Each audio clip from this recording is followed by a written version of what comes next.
She was the most photographed woman in the world, a symbol of beauty, grace, and compassion. Yet behind that iconic smile was a woman fighting a silent war. She was not born into fairy tales, she was trapped in one. This is the story of Princess, the People Princess, Lady Diana. From her quiet childhood to royal wedding, from heartbreak to her tragic death, and the legacy that still lives on, let's uncover the untold story of Diana Spencer. Diana Spencer was born on July 1, 1961 in Park House. She was the fourth of five children in British family. Even though Diana was born into a nobility, her childhood was far from ideal. At age 7, her parents went through a bitter divorce, a trauma that deeply affected her. She was shy, sensitive, and often sought love and attention, something she would continue to seek even in her royal life. She loved music, dancing, and dreamed of becoming a ballerina. But life had other plans. She was not a top student, but she was kind, playful, and well linked.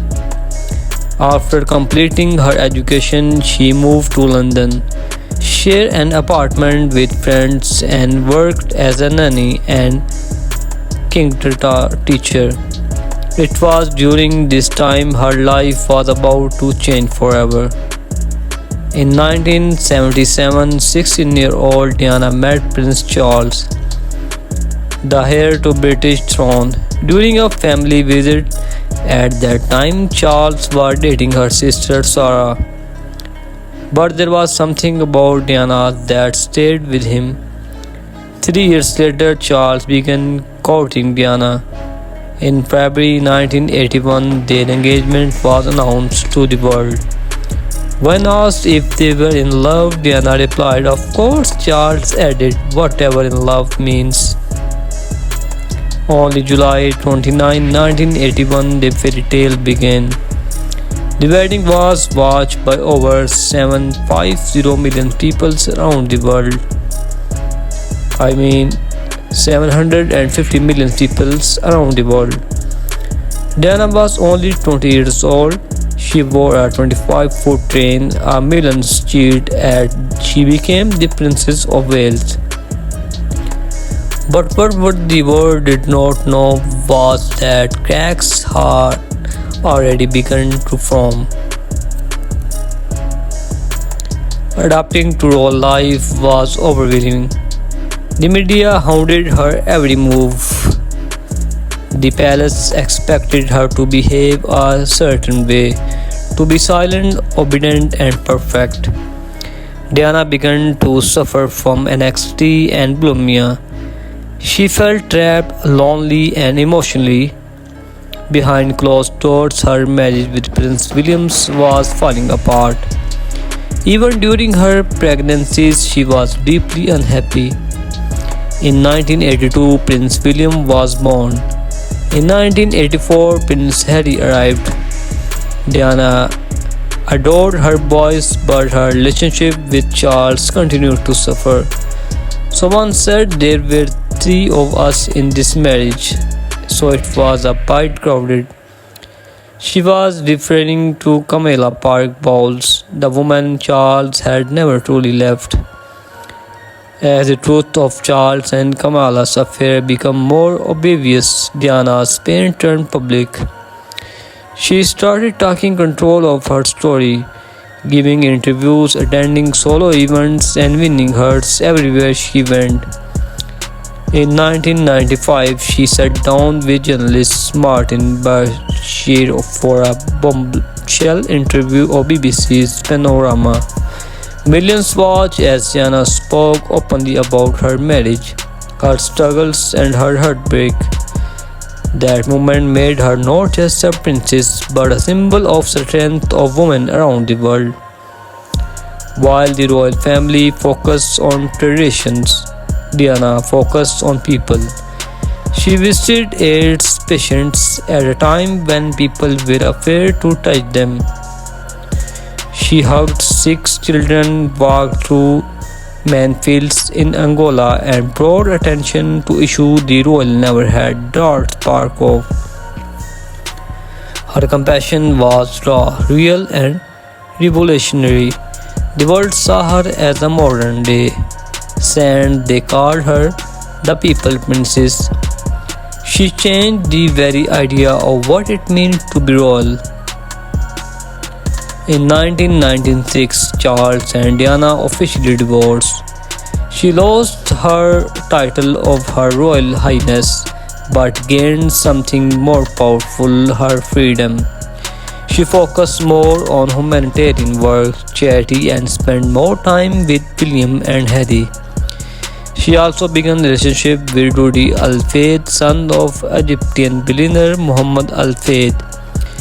Desperate trying to live a private life, the paparazzi never let her go.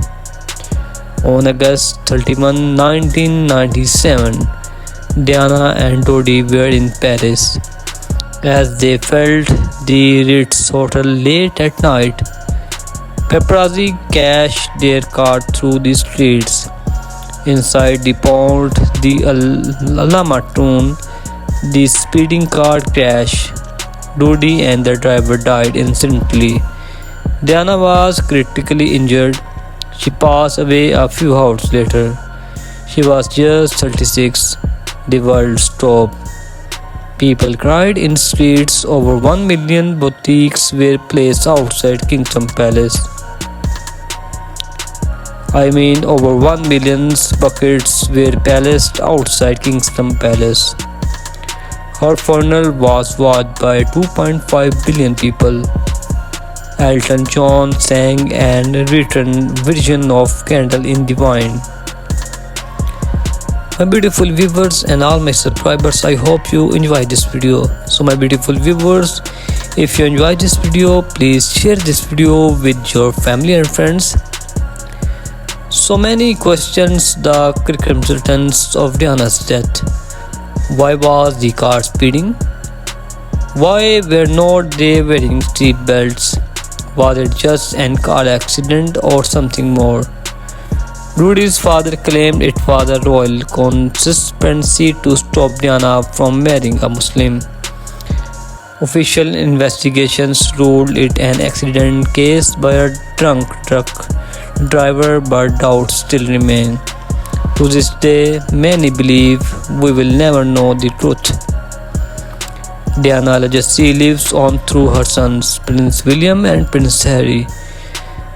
They have continued her humanitarian work, often speaking of their mother's love and pain. Countless films, documentaries, and books continue to honor her life. She redefined what it means to be royal, showing that vulnerability is not weakness but strength. She made her world kinder even for a moment. Lady Diana was not just a princess, she was a rebel with a heart. A mother who gave everything for her children. A woman who dared to speak the truth. Her story is not just a royal tale. It's a human one, and a truth she left too soon. The candle still burns in the wine. Thank you for watching. If this story moved you, like, share and subscribe for more inspiring story.